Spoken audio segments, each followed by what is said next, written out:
Hola compañeros, es Adriana García. El día de hoy les voy a presentar el tema de fármacos activos en el ciclo celular, el mecanismo de acción de estos fármacos, las indicaciones de estos mismos y los efectos secundarios. Mi nombre es Adriana García y soy residente de primer año del servicio de hematología. Esta clase la coordinó la doctora Elizabeth Urbina. Inicialmente vamos a comenzar por recordar el ciclo celular, que básicamente pues es el proceso mediante el cual las células, ya sea germinales o somáticas, llevan a cabo su proceso de división celular. Dentro del ciclo celular podemos dividirlo en dos fases, una interfase con sus subfases, que es la fase G0, G1, S y G2, y la fase de división, en la cual encontramos las diferentes fases de la mitosis. Vamos a iniciar hablando de la interfase G0. En esta vemos que es una fase que se considera de reposo. Esta fase puede durar horas o días y se llama clásicamente que es una fase de quiescencia, es decir, que la célula cesa su proceso de división. Posteriormente viene la fase G1. Esta es una fase temprana de crecimiento donde se produce un crecimiento tanto proteico y se prepara también la célula para empezar con la producción y síntesis del DNA.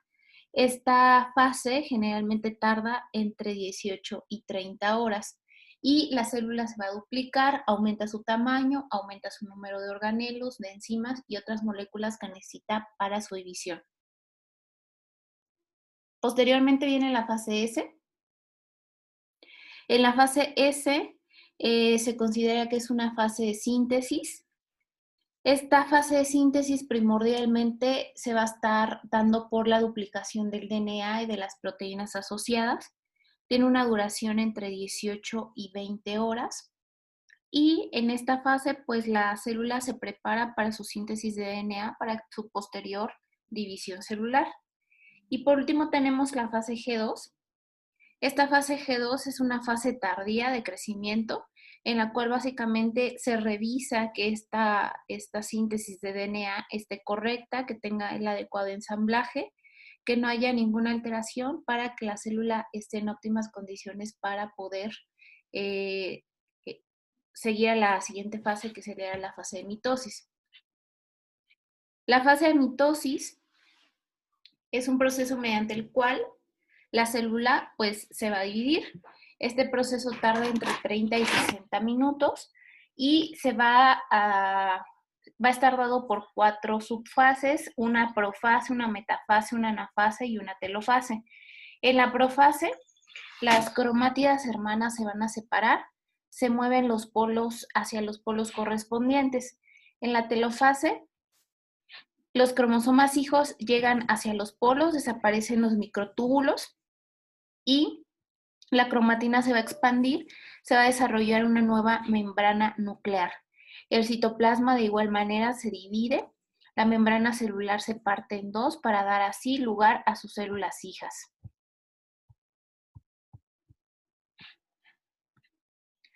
En esta tabla les ejemplifico los diferentes fármacos que a lo largo de la charla vamos a ir describiendo. Acá en esta tabla vienen subdivididos los diversos fármacos en las diferentes fases del ciclo celular en las cuales tienen intervención. Tenemos que en la fase S, que es, vamos a encontrar a los antimetabolitos como la citarabina, la doxorubicina, la fludarabina, el fluoracil, la gemcitabina, la hidroxiurea, la mercaptopurina, el metotrexate. En la fase M vamos a encontrar primordialmente a los alcaloides de la vinca, la vincristina, la vinblastina y el vinorelbine. Vamos a encontrar otro grupo que se conoce como podofilotoxinas, de los cuales encontramos al etopósido y al tenipósido. Y vamos a encontrar también al grupo de los taxanos con el docetaxel y el placitaxel. En la fase G2 del ciclo celular encontramos a la bleomicina, al irinotecan, a la mitojantrona y al topotecan. En la fase G1 vamos a encontrar a la asparaginasa. Ahora vamos a hablar sobre algunas generalidades de los fármacos del ciclo celular. Como bien sabemos, todas estas células que van a ser drogas citotóxicas van a ejercer su efecto directo dañando el potencial reproductivo de las células. Principalmente van a dañar el DNA o la síntesis del mismo. Y de manera general se menciona que los tumores con crecimiento rápido, dentro de los cuales pues tenemos a las leucemias o a los linfomas, son los que van a tener una mejor respuesta a los quimioterápicos, no siendo tan buena aquellos tumores de crecimiento lento. En esta tabla les ejemplifico con el color rojo las células cancerosas y de color azul las células normales. En esta tabla lo que nos quiere ejemplificar es que con cada ciclo de quimioterapia que nosotros damos a los pacientes, pues vamos disminuyendo esa carga tumoral, ese número de células. Con cada ciclo se va disminuyendo una gran cantidad y se va recuperando la médula, produciendo las células de teología normal. Vamos a iniciar con la fase G1 del ciclo celular y los medicamentos que intervienen en esta fase. Tenemos a la asparaginasa. La asparaginasa es una enzima proteica que degrada a la L-asparginasa mediante un proceso de hidrólisis, la cual vamos a obtener tanto ácido aspartico como amonio. La asparaginasa es uno de los constituyentes básicos de las proteínas celulares y también forma parte de las células leucémicas. Estas células leucémicas por sí solas no pueden sintetizar endógenamente la L-asparginasa. Dependen de una fuente exógena para que estas células cancerígenas puedan sobrevivir. Al ser hidrolizada la asparaginasa, esta carencia de esta enzima tiene como resultado la destrucción de las células cancerígenas que son capaces de sintetizar la L-asparginasa. Es decir, que en la célula normal tenemos mecanismos para producir la L-asparginasa y en las células tumorales esta producción va a estar alterada y al ser un metabolito que es necesario para el crecimiento de las células tumorales, pues estas células tienden a morir. Ese va a ser el mecanismo de acción por el cual va a actuar la asparaginasa. En esta tabla les ejemplifico algunas otras de las cualidades de este medicamento. El nombre comercial de la asparaginasa es Leunase. Viene en una presentación que es polvo, viene de 5,000 y de 10,000 unidades. El mecanismo de acción, como ya se los había mencionado, pues va a ser que mediante hidrólisis no se produce la L-asparginasa, que es el nutriente esencial para determinados tipos de células tumorales, llevando a la inhibición del crecimiento del tumor. Las indicaciones principales de la asparaginasa es en leucemia aguda linfoblástica, incluyendo también las crisis blásticas de las leucemias linfoblásticas linfoides crónicas y en el linfoma no Hodgkin. Las dosis habituales de este medicamento en el adulto van de 50 a 200 unidades por kilogramo de peso que se pueden dar diario o bien se pueden dar cada 24 horas. La dosis en niños también es bastante alta, es de 50 a 200 unidades cada 24 horas.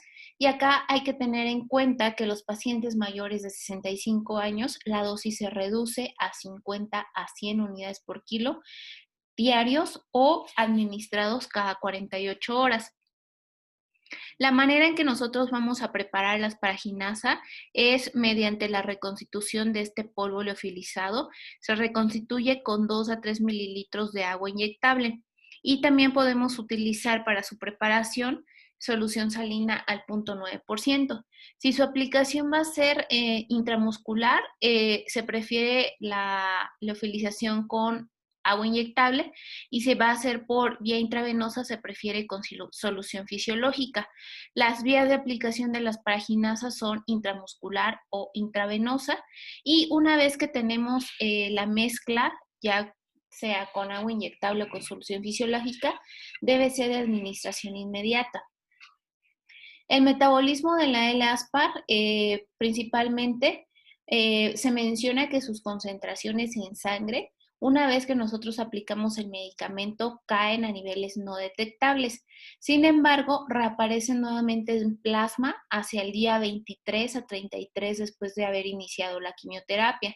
La excreción realmente no se conoce por qué mecanismo se lleva a cabo, pero lo que sí se sabe es que no tiene una eliminación por vía renal, ya que en orina no se han encontrado ningún metabolito de la L-Aspar. Su almacenamiento debe conservarse bajo refrigeración a una temperatura entre 2 y 8 grados centígrados. No debe congelarse, ya que las propiedades del fármaco se pierden. Dentro de los efectos agudos que podemos encontrar al administrar este medicamento, tenemos reacciones anafilácticas o bien choque anafiláctico, caracterizado clínicamente por urticaria, angioedema, escalofríos, vómito, disnea, alteraciones de conciencia, convulsiones o hipotensión. Algo que también se presenta muy frecuentemente en estos pacientes es la coagulopatía con disminución del fibrinógeno, de la antitrombina 3, de la proteína C. De tal manera que para el seguimiento que debemos hacer con estos pacientes hay que estar monitorizando el fibrinógeno y en caso de necesitarlo, pues apoyarlos con precipitados. Otras de las alteraciones agudas que se presentan son trombocitopenia, anemia, y algo bien característico también de la L-Aspar es que puede producir una pancreatitis, que generalmente son cuadros graves. A corto plazo también hay algunos efectos secundarios, sobre todo daño hepático, ya que como vimos dentro de su metabolismo tiene metabolismo hepático, pero también se pueden presentar alteraciones a nivel del sistema nervioso central, caracterizados por cefalea, convulsiones y en algunos casos graves, incluso depresión. A largo plazo, las manifestaciones generalmente van a estar dadas o van a ser secundarias a esos procesos de pancreatitis grave.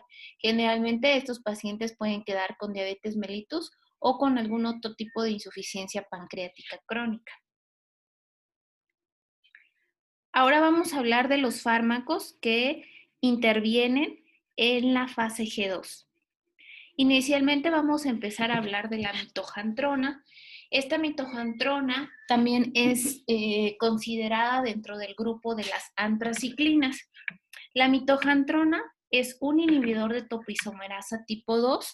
La función de esta es interrumpir la síntesis y la reparación del DNA en las células sanas y también en las células cancerosas. Las formas comerciales de la mitojantrona es el Novatron o el Formixan. La presentación de la mitojantrona viene en soluciones inyectables, las cuales vienen con 20 miligramos de mitojantrona y 10 mililitros de solución isotónica, dándonos una concentración de 2 miligramos por cada mililitro de la solución. El mecanismo de acción de mitojantrona interviene intercalándose entre los pares de bases de las dobles cadenas de DNA, provocando la deformación de las cadenas.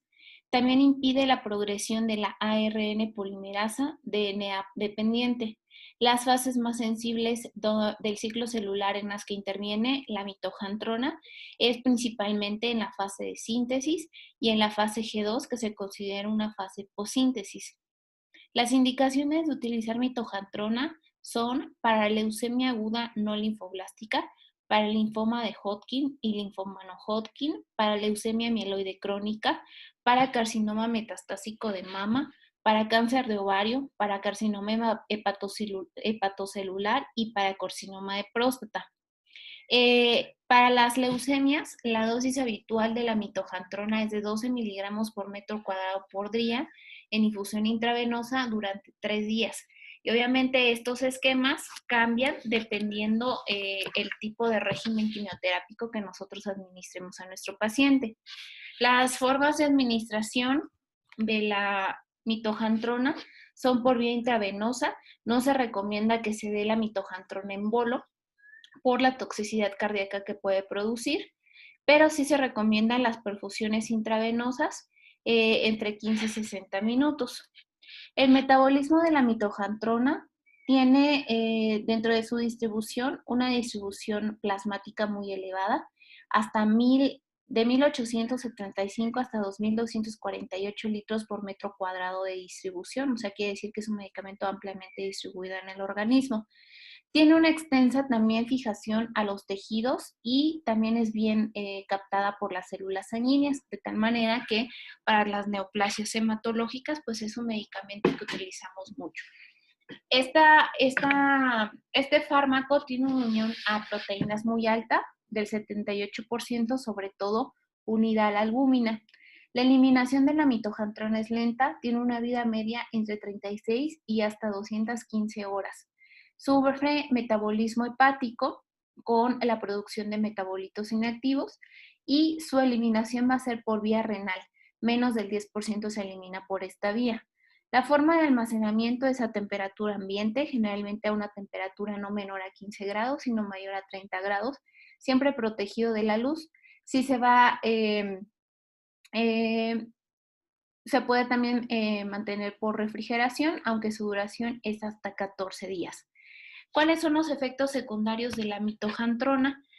Pues bien, es un medicamento que es altamente irritante. Si por alguna cuestión se llevara a cabo la extravasación de lo que vamos a encontrar en el sitio donde se llevó a cabo la extravasación va a ser un cambio de la coloración de la piel. Generalmente se va a ver una coloración azulada y hay que monitorizar a esos pacientes porque pueden desarrollar complicaciones graves como son necrosis del sitio donde se infiltró o una flebitis que pudiera ameritar atención pues mucho más específica. Recordar que la mitojantrona también tiene efectos cardiovasculares importantes, sobre todo dependientes de la dosis acumulada del fármaco. Las principales manifestaciones de cardiotoxicidad aguda son las arritmias cardíacas, la falla cardíaca tanto aguda como crónica, la hipotensión y en algunos pacientes también se presenta con taquicardia. Generalmente estos efectos los vamos a ver en dosis que exceden los 80 a 100 miligramos por metro cuadrado o que concomitantemente estos pacientes han tenido tratamiento radioterápico a nivel del tórax. En cuanto al sistema nervioso central, los efectos adversos más importantes van a ser el dolor de cabeza, las convulsiones. En lo dermatológico, pues como ya vimos, es un medicamento que tiene participación en varias fases del ciclo celular, por lo tanto, va a dar lugar a alopecia, a prurito, a rash y a descamación de la piel. En cuanto al sistema gastrointestinal, lo más frecuente que vemos asociado a la mitojantrona son las náuseas y los vómitos. En algunos pacientes se ha descrito que también pueden presentar diarrea y en pacientes que tengan diversos grados de inmunosupresión podemos encontrar también diversos grados de mucositis.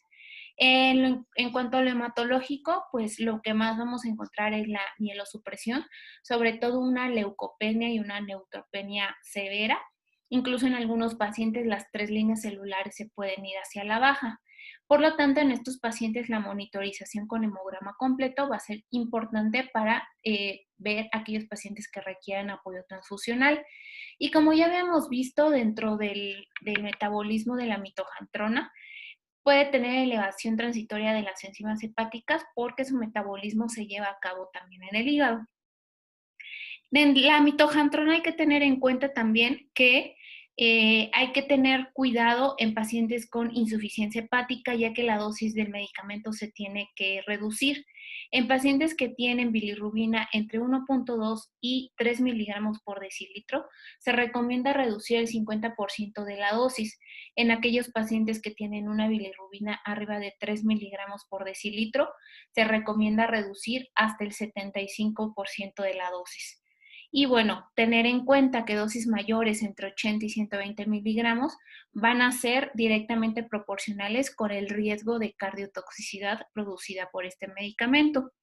Recordar también que dentro de lo hematológico, el nadir de mielosupresión de la mitojantrona va a ser entre los 10 y los 14 días de haber administrado el medicamento y más o menos la recuperación hematológica va a estar dado hasta el día 21 post administración de la mitojantrona.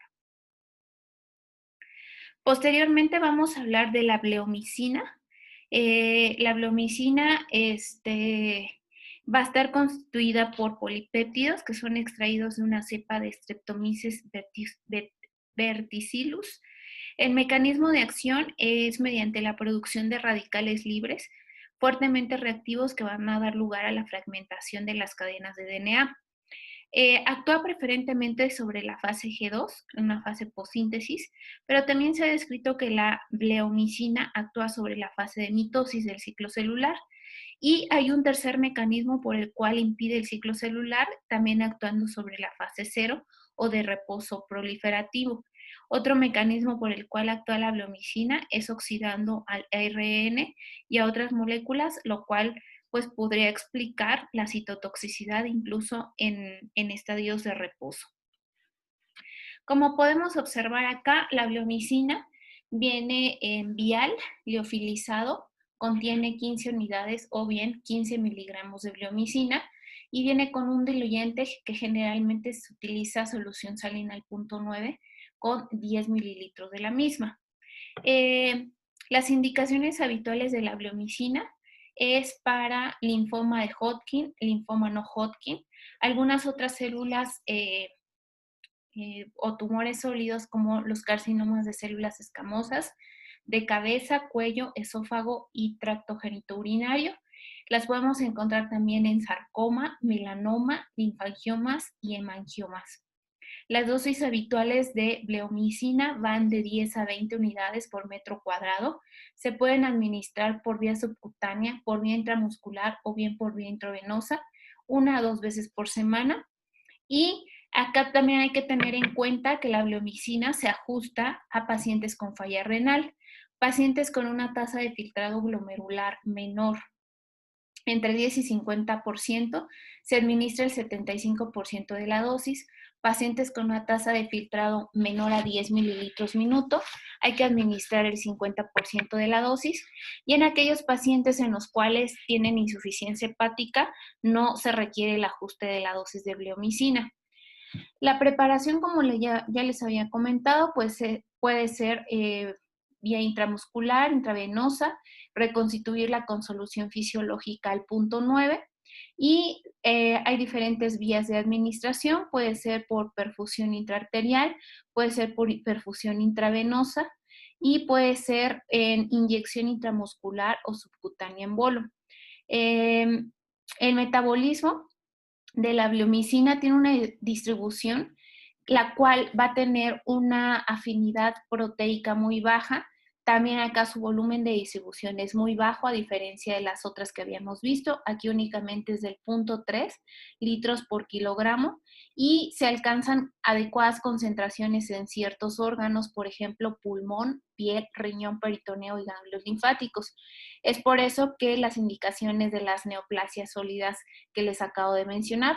La bleomicina no pasa al líquido cefalorraquídeo y su eliminación tiene una vida media la bleomicina de aproximadamente 2 horas. Su principal forma de eliminación es por vía renal. 70% de la bleomicina se va a eliminar por este método y también tiene un metabolismo hepático con formación tanto de metabolitos activos como de metabolitos inactivos.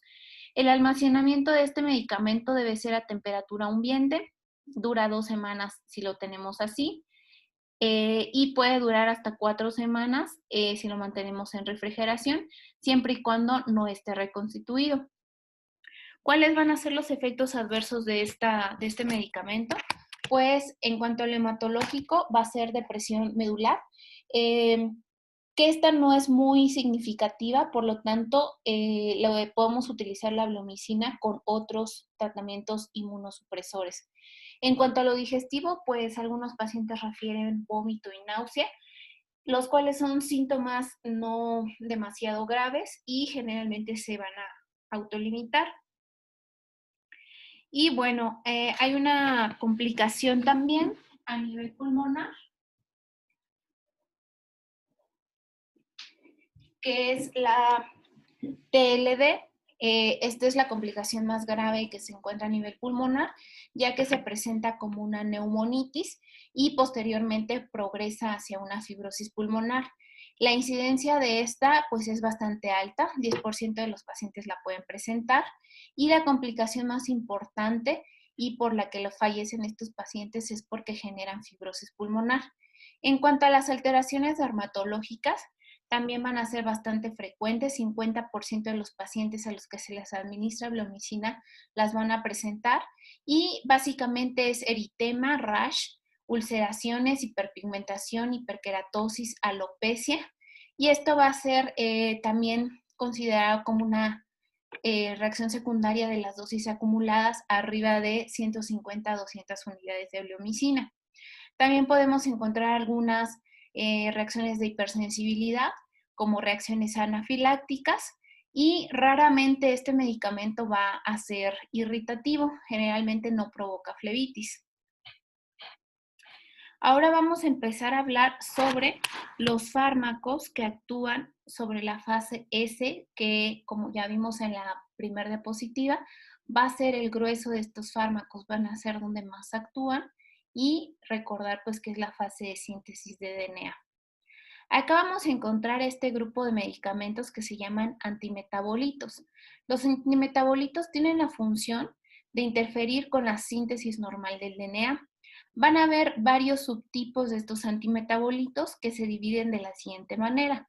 Tenemos a los análogos del ácido fólico, por ejemplo, el metotrexate es el medicamento por excelencia. Tenemos otros como los análogos de pirimidinas, como la citarabina, el fluoracilo o la gemcitabina. Y tenemos algunos otros que se conocen como análogos de purinas, que es la mercaptopurina y la fludarabina. Dentro de la fase de síntesis también encontramos otro grupo de medicamentos que se llaman antibióticos antitumorales. En este grupo de fármacos encontramos a las antraciclinas, la daunorubicina, la doxorubicina, la idarubicina, epirubicina y aldoxorubicina. Algunos otros que forman parte de este grupo de medicamentos están las antracenedionas y la mitojantrona, que como habíamos visto, la mitojantrona participa en varias fases del ciclo celular. Dentro de los antibióticos antitumorales, nada más recordar que son derivados del Streptomyces peuceteus. Estos fármacos van a ser activos en muchas neoplasias sólidas, pero de igual manera en muchas neoplasias hematológicas. Pueden ser combinados con algunos otros medicamentos, por ejemplo, los fármacos alquilantes o bien los antimetabolitos. Estos antibióticos antitumorales son potentes radiosensibilizadores en aquellas neoplasias que concomitantemente necesiten de radioterapia. ¿Qué hacen los antibióticos antitumorales? Estos alteran la replicación normal de la célula uniéndose a los pares de bases de las dobles cadenas de DNA de manera intercalada. Por lo tanto, estos medicamentos bloquean la transcripción y pueden ocurrir también roturas a lo largo de la doble cadena de DNA. Y como vemos en la imagen, pues la replicación no se va a llevar a cabo. Importante mencionar que el efecto adverso más importante de las antraciclinas va a ser la cardiotoxicidad que presentan.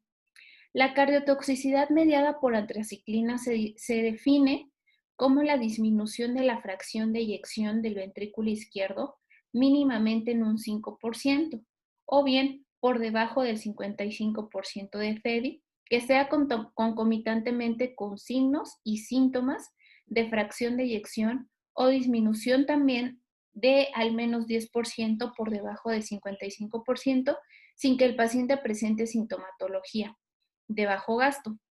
La cardiotoxicidad por quimioterapia se va a dividir en tipo 1 y tipo 2 según el efecto del agente sobre los cardiomiocitos. La cardiotoxicidad tipo 1 va a ser causada por la muerte del cardiomiocito, ya sea por un efecto de necrosis o bien por un método de apoptosis, el cual no va a ser reversible y es la variante de toxicidad más frecuente de las antraciclinas. La tipo 2 va a ser provocada por disfunción del cardiomiocito, pero esta tiene la característica de que puede ser reversible. La cardiotoxicidad que es mediada por antraciclinas, que es la tipo 1, sugiere que cada exposición al medicamento genera la muerte de los cardiomiocitos y al ser limitada la capacidad de regenerarse en el corazón, pues va a provocar daño, sobre todo estructural, a nivel ventricular. La toxicidad de las antraciclinas en los cardiomiocitos se va a relacionar con la formación de los radicales libres, debido a que hay una reducción de la doxorubicina por la deshidrogenasa de NADPH en el complejo respiratorio tipo 1 a nivel mitocondrial, y de esta forma se forman radicales sine qua non que posteriormente resultan en la producción de peróxido y de radicales hidroxilo. También la otra manera es que existe formación de complejos de doxorubicina-hierro que generan a su vez especies reactivas de oxígeno. Los cardiomiocitos, a su vez, estos son sensibles al estrés oxidativo causado por la doxorubicina, principalmente en pacientes que reciben dosis altas de los antracíclicos. El daño que se produce a nivel cardíaco se asocia pues con la producción de esas especies reactivas de oxígeno. Estas moléculas lo que van a hacer es que van a dañar el DNA, las proteínas y los lípidos de los cardiomiocitos, provocando su disfunción y su muerte. Y bueno, van a haber varias complicaciones por cardiotoxicidad provocadas por los antracíclicos. Las que podemos observar de manera aguda es arritmias cardíacas, bloqueos auriculoventriculares, miocarditis o pericarditis y falla cardíaca tanto aguda como crónica. Dentro de las crónicas que generalmente se ven un año posterior a la administración del antracíclico, va a ser cardiomiopatía, sobre todo cardiomiopatía estructural, ya que como vimos lo que va a suceder es que va a haber muerte de estos cardiomiocitos. Se sugiere que la cardiotoxicidad mediada por antracíclicos va a estar mediada por una dosis acumulada. Se sugiere también que no se debe administrar los antracíclicos en bolo porque esto genera mayor cardiotoxicidad. Hay ciertos factores de riesgo que predisponen a cardiotoxicidad por antraciclinas y estos son: el riesgo femenino tiene mayor riesgo de cardiotoxicidad. Pacientes que hayan recibido radiación en tórax por alguna otra situación también tienen mayor riesgo. Que aparte de eso tengan alguna comorbilidad cardíaca, es decir, que hayan tenido algún infarto al miocardio o que hayan presentado alguna alteración estructural previa al, al, a la administración del antracíclico. También el tratamiento concomitante con ciclofosfamida se ha descrito que aumenta el riesgo de cardiotoxicidad. Hay que tener en cuenta que, como les había comentado, la cardiotoxicidad va a estar dada por la dosis acumulativa de estos medicamentos. Tenemos que para la doxorubicina, concentraciones o dosis de doxorubicina de 400 a 500 miligramos por metro cuadrado se ha asociado a un mayor riesgo de cardiotoxicidad, mientras que para la daunorubicina, concentraciones entre 900 y 1000 miligramos por metro cuadrado, también es prácticamente determinante que estos pacientes van a cursar con cardiotoxicidad. Se ha sugerido algunos medicamentos que pudieran ayudarnos a prevenir el riesgo de cardiotoxicidad. Dentro de estos se describe el carvedilol, que se describe como un medicamento que puede ser cardioprotector, que aparte de eso tiene propiedades antioxidantes mediante el aumento de su expresión de GATA4. Otro medicamento es el dexrazoxane. Este medicamento previene la formación de radicales libres de tipo hidroxilo y también es un quelante de hierro. Este ha disminuido también la incidencia de insuficiencia cardíaca y también previene la disminución de la función ventricular izquierda. Es hasta ahorita el único fármaco que ha sido aprobado por la FDA para prevenir la cardiotoxicidad por antraciclinas, perdón.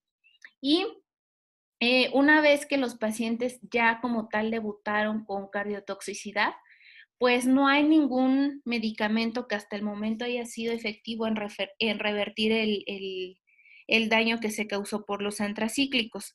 Y más bien ahí se manejan a estos pacientes como cualquier paciente con falla cardíaca de alguna otra etiología con inhibidores de la enzima convertidora de angiotensina, con betabloqueo y con diuréticos de asa. Y bueno, ahora vamos a empezar a hablar de la citarabina. La citarabina también se considera como un análogo de purinas. Acá, como podemos observar en la diapositiva, tiene varios nombres comerciales, los cuales son importantes porque dependiendo de eso es la concentración del medicamento que va a venir. Tenemos que para la citarabina Chemex viene en vía liofilizado de 100 miligramos, mientras que la Supicit viene en solución inyectable de 500 miligramos en 10 mililitros. El mecanismo de acción de la citarabina es que a nivel de los tejidos va a formar su forma activa que se llama citarabina trifosfato, ARA-CTP. Esta a su vez va a interferir con la síntesis del DNA, lo va a inhibir y va a producir defectos en la estructura de las dobles cadenas del DNA. Como ya habíamos visto, este es un agente que va a tener su función en la fase S del ciclo celular y también recordar que la citarabina pues, es un potente inmunosupresor.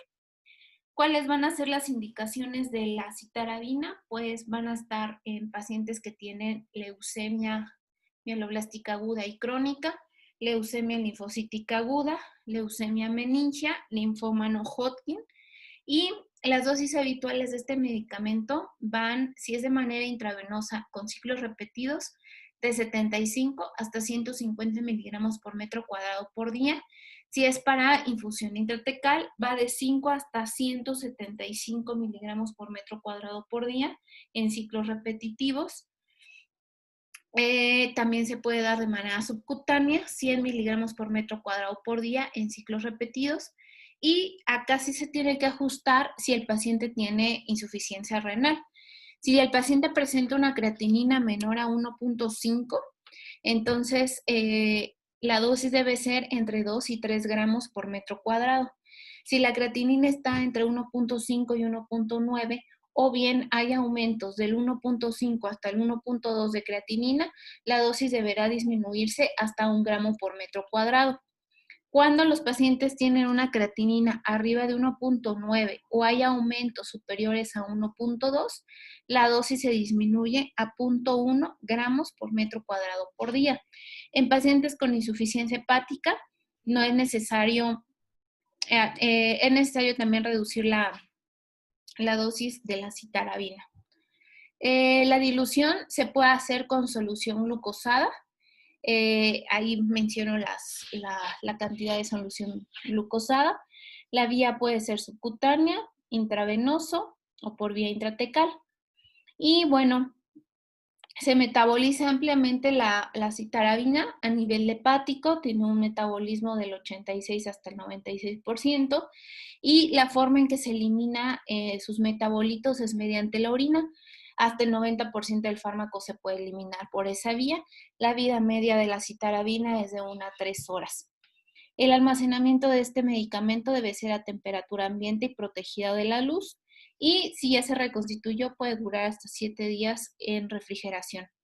En cuanto a los efectos hematológicos, muy frecuentemente pues vamos a encontrar mielosupresión, que va a ser limitante por la dosis, y pueden aparecer también hemorragias en estos pacientes que se les administró este fármaco.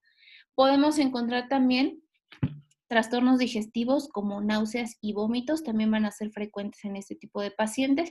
En algunos otros se ha descrito diarreas, úlceras a nivel de la boca, dolor abdominal y en algunos otros casos también de pancreatitis.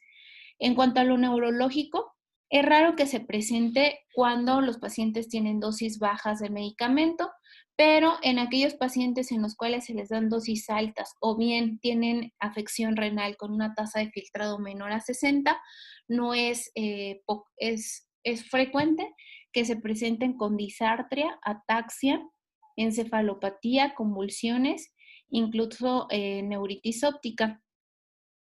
En cuanto a reacciones de hipersensibilidad, pueden cursar con erupciones exantemáticas, con rash, con alopecia, puede dar hepatotoxicidad por su mecanismo de acción. Ahora vamos a hablar sobre la doxorubicina. La doxorubicina también tiene una distribución bastante amplia, de 809 hasta 1241 litros por metro cuadrado. La unión a proteínas y sobre todo a la albúmina pues es bastante amplia, hasta 70% de medicamentos se une a proteínas. La relación que tiene entre el líquido cefalorraquídeo y el plasma pues va a ser muy baja. La vida media de la doxo va a ser pequeña, 10 minutos únicamente. El metabolismo principalmente se va a deber a hígado y el ajuste hepático también es necesario.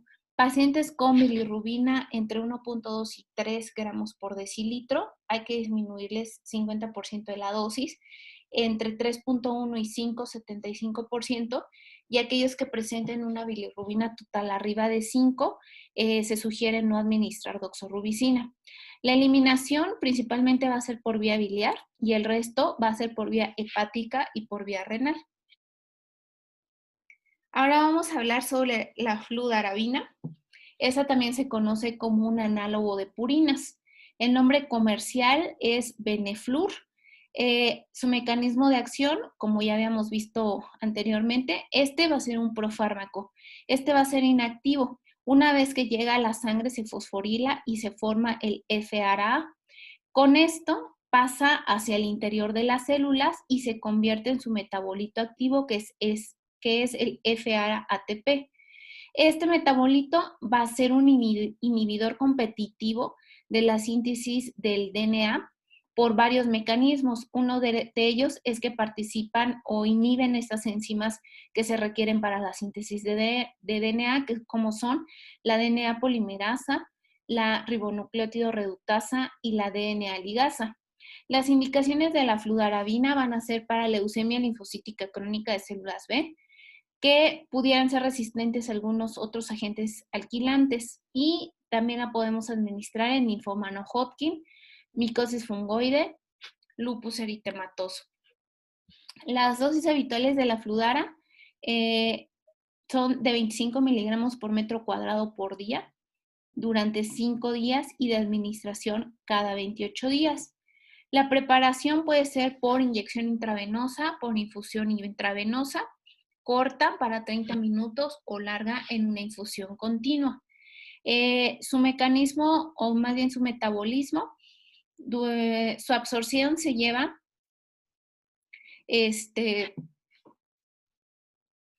la absorción de la fludarabina a través de vía oral, su biodisponibilidad es pues bajita, 55%. Su distribución no es tan alta tampoco, tiene 98 litros por metro cuadrado. Su eliminación es a través de la vía renal, con una vida media de 10.9 y su metabolito activo, que es la fluara A, es hasta de 10 horas. La forma en que la debemos almacenar es mediante refrigeración. Los efectos secundarios hematológicos de la fludarabina principalmente van a ser la depresión medular. También podemos encontrar anemia hemolítica en algunos pacientes.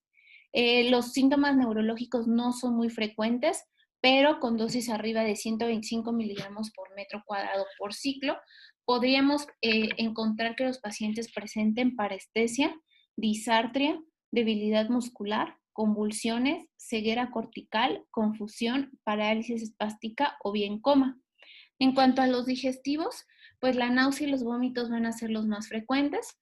En cuanto a lo cardiovascular, podemos encontrar que el paciente se puede edematizar Y hay que hacer controles hematológicos periódicos para poder ver esta depresión medular con la cual cursan los pacientes. Hay que tener en cuenta que este medicamento se tiene que ajustar a la función renal. Cuando la creatinina está mayor a 50 mililitros, bueno, la tasa de filtrado mayor a 50 mililitros, no hay que ajustarle la dosis del medicamento. Sin embargo, en tasas de filtrado menor a 50, hay que ir ajustando la dosis y de plano se recomienda que cuando el paciente tiene una tasa de filtrado por debajo de 30, no se administre el medicamento.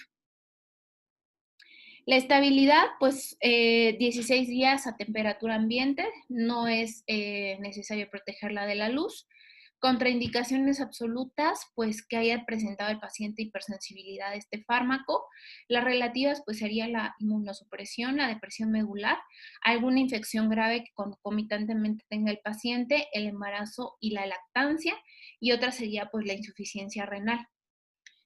Este medicamento tiene algunas interacciones con otros fármacos, es incompatible con aciclovir, con anfotericina B, con clorpromacina, daunorubicina, ganciclovir y prochlorperacina. La fludarabina, como ya habíamos visto, es moderadamente tóxica, sobre todo sus efectos tóxicos los ejerce sobre los linfocitos, tanto los CD4 como los CD8. Se menciona en la literatura también que la fludarabina predispone a infecciones por oportunistas. 10% de los pacientes con fludarabina van a tener algún síntoma de hipersensibilidad y como ya le habíamos comentado, pueden presentar neuropatía, anemia hemolítica y la neutropenia. El riesgo de mesis si es por vía oral es bajo, es hasta el 30%, y si es por vía intravenosa, menos del 10% presentan emesis. Ahora vamos a hablar sobre la gemcitabina. Este se conoce también como un análogo de pirimidinas. Pues los nombres comerciales, como los pueden ver en la diapositiva, son todos esos. Dependiendo de la marca, van a ser la cantidad y la presentación en la que vienen este medicamento. La gemcitabina, pues va a ser un antimetabolito de las bases pirimidínicas, va a ser un profármaco, al igual que predecesor, que para ser activo debe fosforilizarse en el interior de las células por la nucleosidoquinasa. Va a actuar como sustrato inhibitorio de varios procesos para la síntesis de DNA y esta gemcitabina se incorpora a las cadenas de DNA provocando pues la apoptosis de la célula. Las indicaciones de la gemcitabina son para carcinoma de pulmón o microcítico, para adenocarcinoma pancreático, para cáncer de páncreas refractario, para cáncer de vejiga localmente avanzado o metastásico, en asociación con platinos. La dosis habitual es de 800 a 1200 miligramos por metro cuadrado por semana en infusión IV para 30 minutos, en ciclos que van de 3 hasta 7 semanas. Tener consideración con la neutropenia que generan.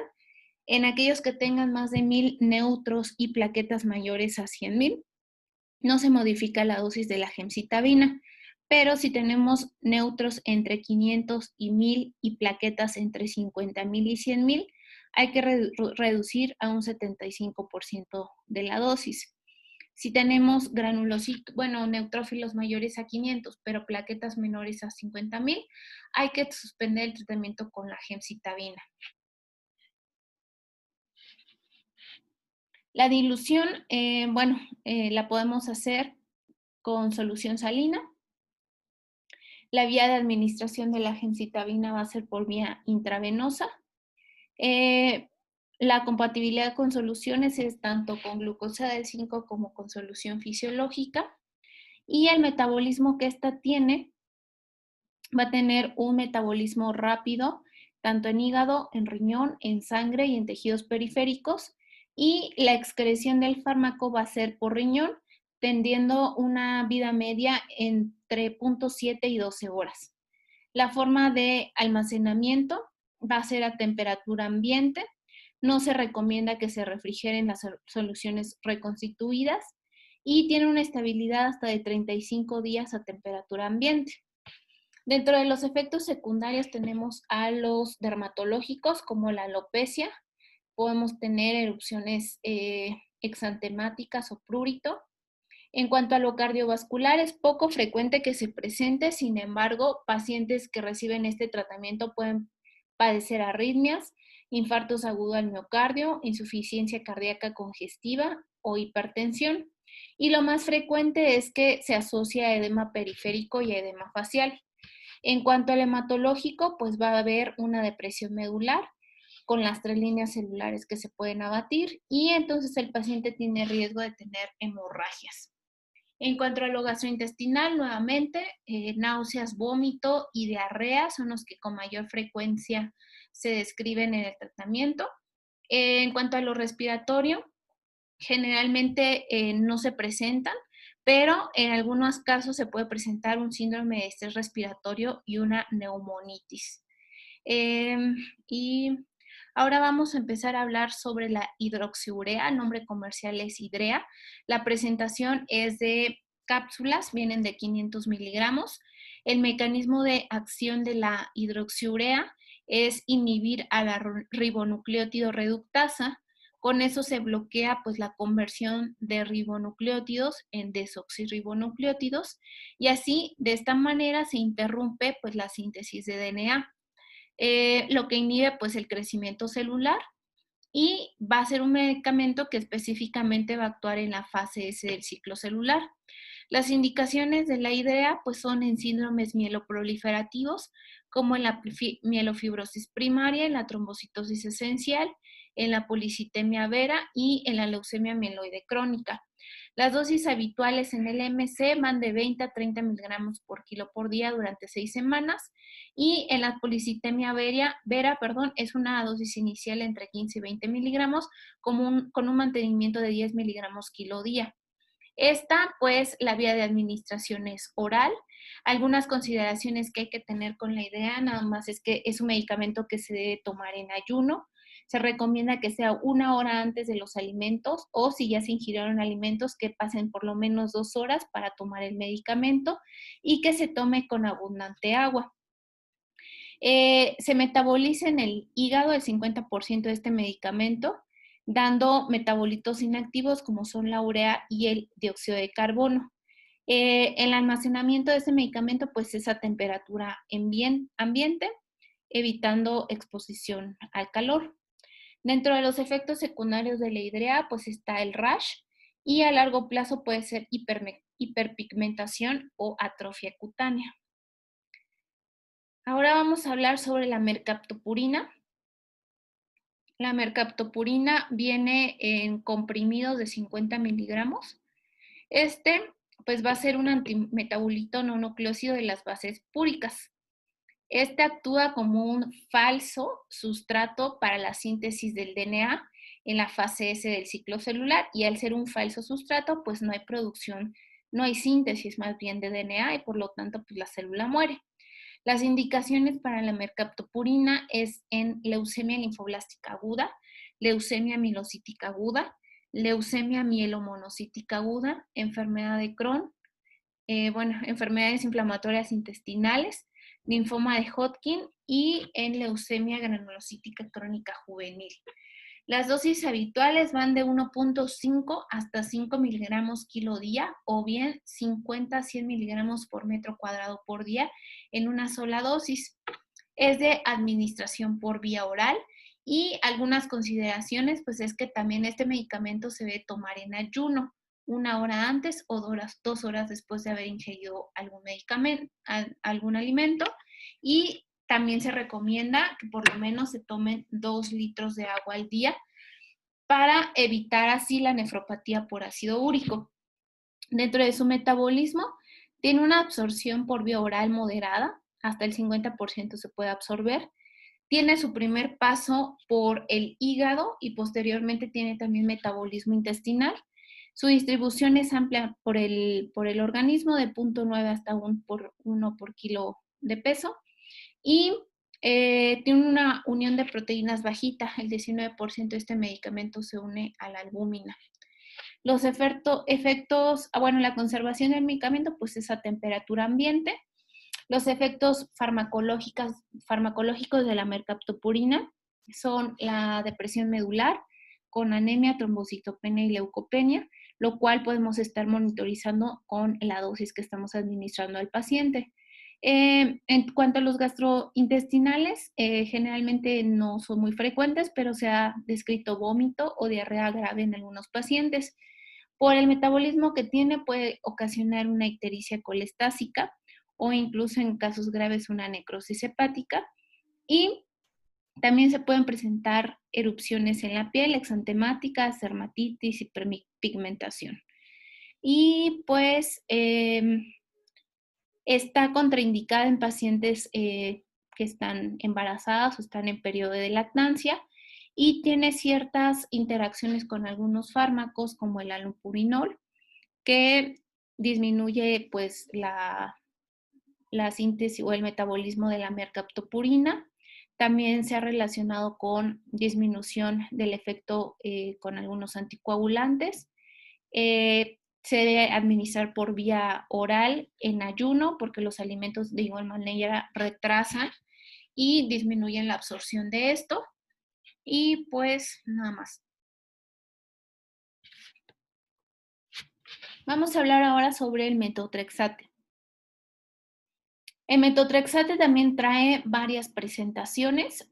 Lo encontramos en viales de 50 miligramos en 2 mililitros, de 500 miligramos en 20 mililitros, en vial liofilizado de 50 miligramos, o bien el metotrexate en tabletas que vienen de 2.5 miligramos.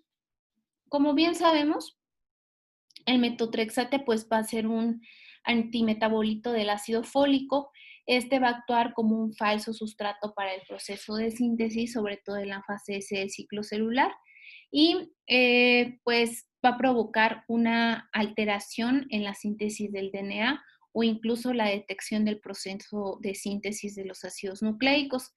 Inhibe también de forma competitiva a la enzima dihidrofolato reductasa, por lo que debemos recordar que tenemos que utilizar el ácido folínico como rescate para la toxicidad mediada por metotrexate. Las indicaciones para la utilización de metotrexate es leucemia linfocítica y no linfocítica aguda, con afección meningia o no, en linfosarcoma, linfoma de Hodgkin, linfoma de Burkitt, carcinomatosis o linfomatosis meningia, carcinoma trofoblástico gestacional, cáncer de mama, de cabeza y de cuello, cáncer gastrointestinal o de pulmón, coriocarcinoma, osteosarcoma, tumores epidermoides de cabeza, micosis fungoides y algunas otras enfermedades reumatológicas. ¿Cómo se prepara el metotrexate? Pues dependiendo la presentación en la que lo tengamos, pero generalmente se reconstituye con agua inyectable. Las vías de administración del metotrexate pues van a ser vía oral, vía intramuscular, inyección intravenosa y perfusión intravenosa. Y también vía intratecal. La compatibilidad con soluciones puede ser con solución inyectable, con solución fisiológica o con solución glucosada al 5%. La absorción va a ser por vía oral, va a tener una disponibilidad del 17% con dosis altas y de 90% con dosis bajas. La biodisponibilidad por vía intramuscular va a ser hasta del 100%. Y este medicamento se va a distribuir bien en los tejidos, alcanza adecuadas concentraciones y sobre todo en riñón, vesícula, vaso, hígado y piel, donde las concentraciones son muy elevadas. Este medicamento sí atraviesa la placenta hematoencefálica, atraviesa, perdón, la placenta, pero no atraviesa la barrera hematoencefálica. En algunas ocasiones, cuando hay infiltración al sistema nervioso central, pues es necesaria la administración de metotrexate por vía intratecal. La eliminación del metotrexate es por vía hepática y por vía renal. También se pueden eliminar pequeñas cantidades a través de las heces y también por la vía biliar. Los efectos hematológicos que vamos a encontrar del metotrexate Va a ser toxicidad medular, esta va a ser dosis dependiente. Vamos a encontrar leucopenia, trombocitopenia y anemia, la cual pues generalmente siempre es reversible. En cuanto a los trastornos digestivos, podemos encontrar estomatitis. En algunos pacientes se han desarrollado úlceras o diarreas sanguinolentas, náusea y vómito, que también es muy raro que se presente. En cuanto al riñón, sí hay probabilidad de que el paciente curse con nefrotoxicidad, sobre todo porque hay precipitación de los cristales del túbulo renal, con la que pudieran provocar una necrosis tubular aguda. En cuanto a las dermatológicas, pues puede ser eritema, urticaria, fotosensibilidad y alopecia. Y como ya vimos que tiene metabolismo hepático, pues también puede dar toxicidad hepática. Y pues ya, el metotrexate tiene una adecuada administración por vía oral a dosis bajas. Sin embargo, cuando el paciente pues no está respondiendo a las dosis bajas y hay que incrementarlas por arriba de 25 miligramos por metro cuadrado de superficie corporal, la mejor vía de administración deberá ser por vía intravenosa. Como sabemos, en algunos pacientes con afección al sistema nervioso central que tenemos que administrar el metotrexater por vía intratecal, tenemos complicaciones agudas y creo que eso pues lo hemos podido observar cuando realicemos las punciones lumbares. La más frecuente de esas pues es la aracnoiditis. Las crónicas pues pueden ser demencia, convulsiones, coma o deficiencias motoras. Generalmente esto lo vamos a observar en pacientes con leucemias agudas, con actividad meningia, y en ese caso, pues se sugiere que los rescates con ácido folínico pues no son muy efectivos. Ahora vamos a hablar de la fase de la fase M, la fase de mitosis del ciclo celular. Aquí, pues básicamente vamos a encontrar este grupo de medicamentos que se conocen como agentes disruptores de los microtúbulos. Vamos a encontrar dos grupos de estos medicamentos. El primero de ellos es los alcaloides de la vinca. Estos inhiben el ensamblaje de los microtúbulos al unirse a la tubulina, resultando en la disolución del uso mitótico. Como lo podemos observar acá en la imagen, los alcaloides de la vinca justamente inhiben que estos microtúbulos se ensamblen y de esa manera pues no producen replicación celular. A diferencia de lo que hacen los taxanos, que estos, al contrario de separarse, estos se van a unir a los microtúbulos que ya están formados y estabilizados en el uso mitótico y van a provocar arresto de la división mitótica. Estos más bien lo que van a hacer es como parar este proceso de mitosis y por lo tanto tampoco se va a llevar a cabo la replicación celular. Vamos a empezar a hablar de los derivados de la vinca. Tenemos que los derivados de la vinca son de dos tipos. Los podemos encontrar como derivados naturales y derivados semisintéticos. Dentro de los derivados naturales tenemos a la vinblastina y a la vincristina, y dentro de los análogos semisintéticos a la vindecina, vinorelbina y vinflunina. Vamos a hablar sobre la vincristina, que es un medicamento que también utilizamos mucho en el servicio. El nombre comercial es Vincrisol o Vincristina. Este viene con un vial liofilizado con 1 miligramo de sulfato de vincristina y 10 mililitros de diluyente, que en este caso el diluyente puede ser o solución fisiológica o puede ser alcohol bencílico al 0.9%. Las presentaciones también pueden venir de 1, 2 o 5 miligramos. El mecanismo de acción de la vincristina pues se relaciona pues con la inhibición de la formación de los microtúbulos, como les acabo de mencionar.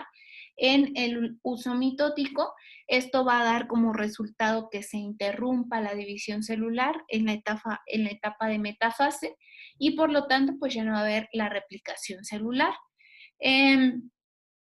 Las indicaciones de la vincristina pues van a ser en la leucemia aguda linfoblástica. en la crisis blástica de leucemias mieloides crónicas, en la enfermedad de Hodgkin, en el linfoma no Hodgkin, en el mieloma múltiple, en el neuroblastoma, en el rhabdomyosarcoma, en el tumor de Wilms, en el sarcoma de Ewig, carcinoma pulmonar de células pequeñas, en el carcinoma de mama, en el melanoma maligno, en los tumores ginecológicos de la infancia y algunos otros como sarcomas y PTIs. Las dosis habituales de la vincristina suelen ser de 1 a 2 miligramos por metro cuadrado hasta un máximo de 2 miligramos. Se infunde en solución intravenosa y se puede dar cada 7 días.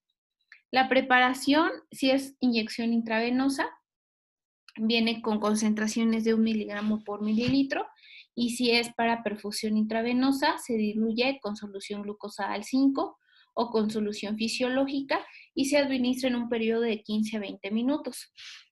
Dentro de la distribución, pues tiene una distribución variable. Mencionan que puede ser desde 27.3 litros hasta 168 a 589 litros por metro cuadrado. Tienen una distribución bastante amplia a nivel de los tejidos y a través de las células sanguíneas, por lo tanto, es un medicamento que nosotros utilizamos mucho en el servicio. Este medicamento puede atravesar pues, la barrera hematoencefálica, tiene una buena unión a proteínas, sobre todo albúmina, hasta el 75%. Su metabolismo va a ser principalmente a nivel del hígado, donde se van a producir metabolitos inactivos. Se va a eliminar principalmente por vía biliar y también se va a eliminar por heces. La eliminación por orina realmente es muy bajita y la forma de almacenamiento es bajo refrigeración a una temperatura entre 2 y 8 grados protegido de la luz. Dentro de los efectos adversos, vamos a tener que de los derivados de la vinca van a ser medicamentos que son altamente irritativos, vesicantes también. Estos medicamentos, si llegan a extravasarse, van a dar lugar a una irritación considerable del tejido donde se encuentren actuando. Incluso pueden ser tan irritativos que pueden causar necrosis del tejido o una tromboflebitis, por lo que se tiene que estar monitorizando constantemente a estos pacientes. En cuanto a lo hematológico, pues no producen tantas citopenias, normalmente no son de una significancia tan fuerte, por lo tanto los podemos administrar con otros medicamentos de quimioterapia. En cuanto a lo digestivo, los efectos secundarios más frecuentes son el estreñimiento, los calambres abdominales, la diarrea, ilioparalítico, la alopecia en cuanto a lo dermatológico. En lo neurológico se ha descrito neuropatía periférica. En lo respiratorio, que no es lo más frecuente, se puede asociar a disnea o a broncoespasmo. Y la monitorización que debemos hacer para la toxicidad que presenta la vincristina es mediante electrolitos séricos, checar el sodio, checar las pruebas de funcionamiento hepático, el ácido úrico, la biometría hemática y el examen neurológico. La vinblastina va a ser otro medicamento derivado de la vinca. Este viene en presentación de vial con un polvo liofilizado de 10 miligramos de sulfato de vinblastina. Al igual que el antecesor, pues la vinblastina tiene inhibición en la formación de los microtúbulos en el uso mitótico, por lo tanto, detienen la etapa de la metafase del ciclo celular. Las indicaciones de la vinblastina van a estar dadas para enfermedad de Hodgkin, linfoma linfocítico, linfoma histiocítico, carcinoma testicular, sarcoma de Kaposi, enfermedad de Letter, coriocarcinoma, carcinoma de mama, carcinoma renal, enfermedad trofoblástica gestacional. Las dosis de vinblastina van de 3.5 miligramos por metro cuadrado para infusión IV de manera semanal. Se recomienda comenzar con esa dosis y posteriormente ir ajustando dependiendo de la respuesta y la tolerancia del paciente. La preparación pues se puede hacer por inyección intravenosa o por perfusión intravenosa. Su metabolismo, pues igual la distribución de la vinblastina es elevada. tiene una distribución de 27.3 litros por kilo, tiene una unión a proteínas muy alta, hasta el 99%. Su principal metabolismo es a través del hígado y su eliminación es principalmente por vía renal. La forma de conservar este medicamento debe ser en refrigeración, 2 a 8 grados, protegido de la luz. Y como ya habíamos visto, todos los derivados de la vinca son muy irritantes, pueden causar los mismos efectos irritativos que la vincristina. En cuanto al hematológico, pues producen depresión medular con neutropenia, que es el factor limitante para la utilización de este medicamento. En los digestivos, pues náusea, vómitos son los que más frecuentemente se describen. En los dermatológicos, la alopecia. Y en los neurológicos, generalmente solo cuando se administran dosis muy altas del medicamento se pueden presentar parestesias, pérdida de los reflejos tendinosos, neuritis periférica, disfunción autonómica, depresión, cefalea, convulsiones. Y en cuanto a lo cardiovascular, generalmente se describe que pueden presentar hipertensión arterial. Este medicamento también requiere que se ajuste en pacientes que tienen insuficiencia hepática y se recomienda que se reduzca el 50% en pacientes con bilirrubina total entre 1.5 y 3, que se reduzca el 75% en bilirrubina total entre 3 y 5, y si tienen bilirrubina total arriba de 5, pues no es aconsejable la administración de este fármaco. Ahora vamos a hablar sobre las podofilotoxinas. Dentro de esta tenemos al etopósido y bueno, con todos esos nombres comerciales que pueden ver acá, las formas de presentación del etopósido es ámpulas, pueden venir de 100, de 250 miligramos, pueden venir para presentación oral de 50 y 100 miligramos. El mecanismo de acción de las podofilotoxinas es que interactúan a nivel de la topoisomerasa 2, forman complejos covalentes tanto de topoisomerasa 2 con el DNA de las células y provocan una ruptura de las cadenas de DNA. Sobre todo actúan en la fase S, pero también se pueden ver en la fase G2 del ciclo celular, donde son más susceptibles pues, a que la acción del etopósido sea efectiva. Indicaciones para las podofilotoxinas, para el etopósido es la enfermedad de Hodgkin, linfoma no Hodgkin, la LLA, la MA, el mieloma múltiple, sarcoma de Ewing, sarcoma de Kaposi, asociados a pacientes con VIH, el carcinoma adrenocortical, el carcinoma gástrico, el hepatoblastoma, los linfomas cutáneos de células T, el neuroblastoma, el sarcoma de tejidos blandos, tumores primarios de cerebro, tumores trofoblásticos gestacionales, carcinoma de células pequeñas de pulmón, etc.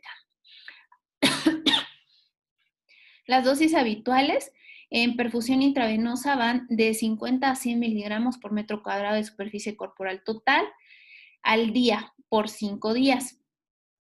Se recomienda que la dosis del etopósido se reduzca 25% si el paciente tiene falla renal, con una tasa de filtrado entre 15 y 50 mililitros. La preparación, pues vienen con ámpulas inyectables de 100 miligramos con 5 mililitros y la vía de administración es intravenosa o bien por vía oral. Compatibilidad con soluciones, pues se puede diluir con glucosada al 5 o bien con solución salina. Su metabolismo es principalmente a nivel del hígado y su eliminación es por bilis y por vía renal. La conservación pues es al aire ambiente protegido de la luz y dentro de los efectos secundarios tenemos que presentan náuseas, vómitos, estomatitis, diarrea, fiebre. A corto plazo, pues la mielosupresión, sobre todo la leucopenia, neurotoxicidad o hepatotoxicidad, y a largo plazo, alopecia y neuropatía periférica.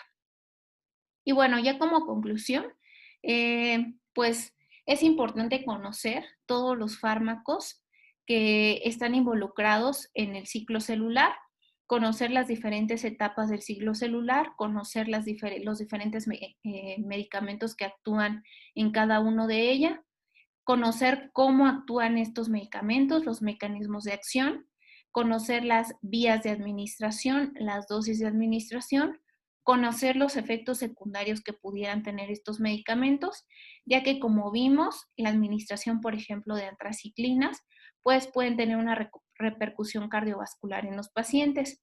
Y si llegáramos a tener algún paciente con este tipo de trastornos, pues darles un seguimiento pues adecuado.